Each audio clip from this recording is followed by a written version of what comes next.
Shalom, selamat pagi Bapak Ibu Saudara-saudari yang saya kasihi di dalam Kristus Yesus. Saat ini kita kembali lagi bertemu dalam renungan harian dari HKBP Resort Surabaya.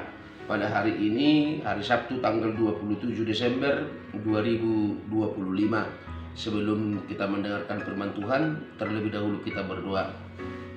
Segala puji syukur kami panjatkan kehadirat-Mu Bapa di surga atas segala berkat-Mu yang kami terima, di mana pada saat pagi hari ini kami sungguh bersuka cita atas kesehatan dan sukacita yang Tuhan berikan kepada kami. Bapa, sebelum kami beraktivitas, sebelum kami mengawali segala kegiatan kami pada hari ini, kami mau menyerahkan hidup kami ke dalam tangan-Mu, karena kami yakin dan percaya jikalau kami bersama dengan Tuhan, maka apapun akan kami bisa lakukan dengan baik. Terutama saat ini kami mau mendengarkan firman-Mu. Ajarlah kami Bapa, supaya kami dapat mengerti firman-Mu dan melakukannya di dalam kehidupan sehari-hari. Terpujilah nama-Mu. Amin. Bapak, Ibu, Saudara-saudari yang saya kasihi di dalam Kristus Yesus, firman Tuhan yang menyapa kita pada pagi hari ini tertulis di dalam Injil Matius pasal 2 ayat 13. Injil Matius pasal 2 ayat 13, demikian pembacaan firman Tuhan. Setelah orang-orang Majus itu berangkat, nampaklah malaikat Tuhan kepada Yusuf dalam mimpi dan berkata, "Bangunlah, ambillah anak itu serta ibunya, larilah ke Mesir dan tinggallah di sana sampai aku berfirman kepadamu, karena Herodes akan mencari anak itu untuk membunuh dia." Kembali kami bacakan.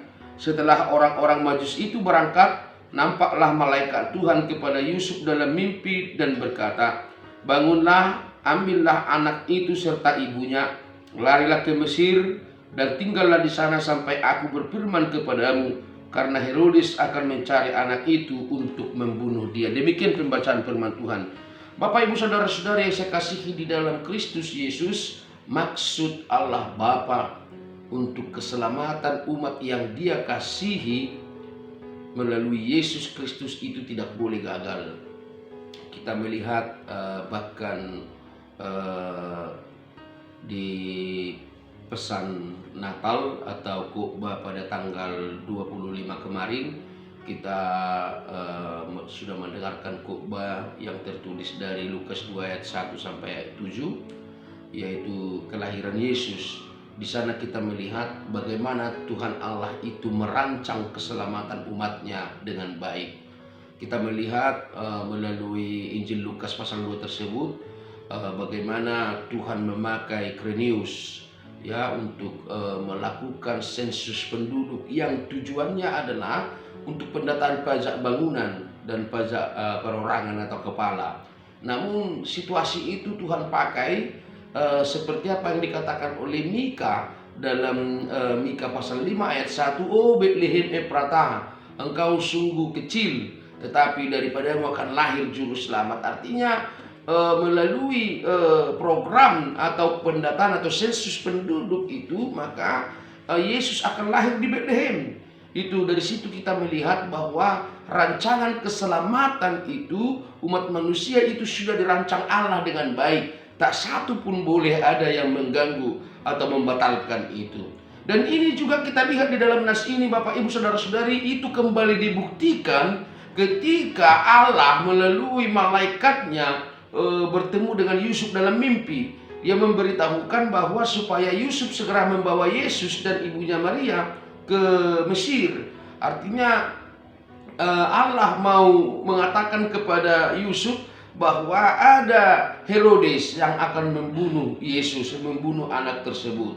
Artinya Allah juga memakai Roh Kudus untuk bertemu dengan Yusuf walaupun dalam mimpi, supaya janji keselamatan itu, pembebasan umat yang dikasihi itu tidak boleh gagal dan benar-benar terjadi. Itu yang kita lihat yang pertama dari nas ini, Bapak, Ibu, Saudara-saudari. Jadi apa yang dikehendaki oleh Tuhan itu di dalam hidup kita, tak satu pun boleh bisa menggugat atau tak satu pun boleh bisa membatalkan itu.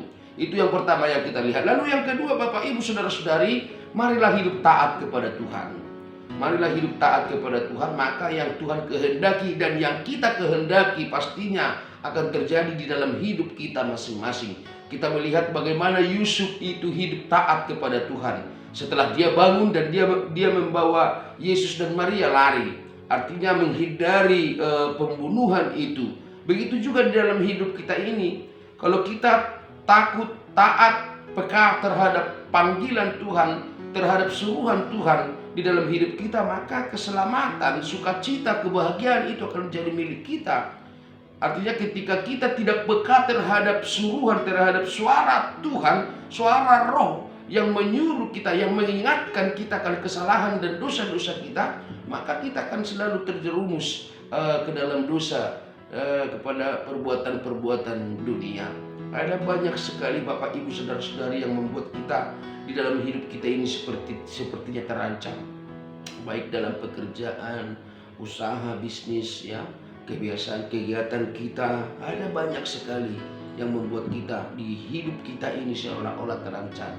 Nah, nats ini mengingatkan kita, amang-inang, marilah peka terhadap suara Tuhan dan marilah taat kepadanya. Ketika Tuhan mengingatkan kita untuk selalu menyerahkan hidup kita kepadanya, untuk selalu mendengar perkataannya, mendengar firman-Nya, melakukan kehendaknya, marilah kita lakukan itu dengan seikhlas hati dan penuh dengan kepercayaan.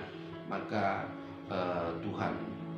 maka kita akan dapat merasakan kasih Tuhan yang luar biasa, dan segala yang kita cita-citakan, yang kita rancang di dalam hidup kita ini pasti akan Tuhan berkati, sehingga kebahagiaan sejati akan menjadi milik kita orang bersama, milik kita bersama.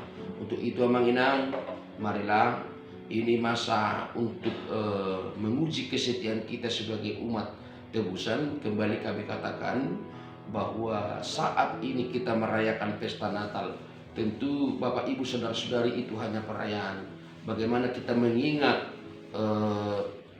2025 tahun yang lalu Yesus lahir di dunia ini untuk menyelamatkan kita dari dosa dan kematian. Dia telah lahir, dan melalui iman percaya kita sudah menyaksikan bahwa dia telah duduk di sebelah kanan Allah Bapa untuk menyediakan tempat. Dari sana akan datang kembali untuk menghakimi orang benar dan orang yang berdosa. Tentu hari penghakiman itu atau kedatangan yang kedua kalinya itu yang menjadi tumpuan kita sebagai orang percaya. Jangan sampai pada saat itu tiba kita masih terlena dalam hal-hal dunia, terlena dalam dosa, Bapak Ibu Saudara-saudari, karena tidak ada lagi waktu untuk pertobatan.